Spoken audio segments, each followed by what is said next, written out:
Hi hello welcome back to my channel friends. జాబిస్ చట్నీ.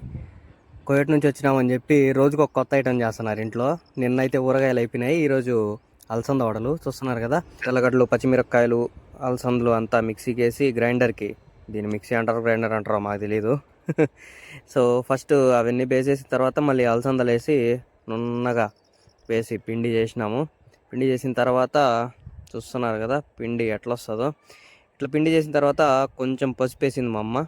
పసుపు వేసి మళ్ళీ దాన్ని నీట్గా దాంట్లో ఇచ్చిన ఆ చాకో ఏందో అది దాంతోనే బాగా మిక్స్ చేసిన తర్వాత ఇంకా పిండి అయితే రెడీ అయిపోయింది. ఇంకా గ్యాస్ ఆన్ చేసి నూనె పెట్టినాం.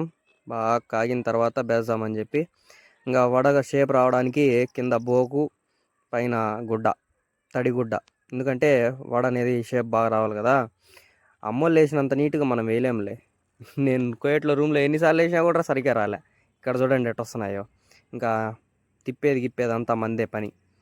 అంతా నీట్గా ఎర్రగా అయిన తర్వాత తీసి సైడ్లో వేసుకోవడం. వేసేటప్పుడే మధ్యలో తినడం అయితే జరుగుతుంది. దాంతో మనకు 2 దొబ్బులు పడతాయి. అవి అలసంద వడలు అయిపోయిన తర్వాత ఇవి నేను ఎత్తుకొని పోయేదానికి కోయట్కి పార్సల్ అనమాట. చూస్తున్నారు కదా, ఎండలో ఎండబెట్టి దాని తర్వాత నూనెలో వేయించుకునేకి.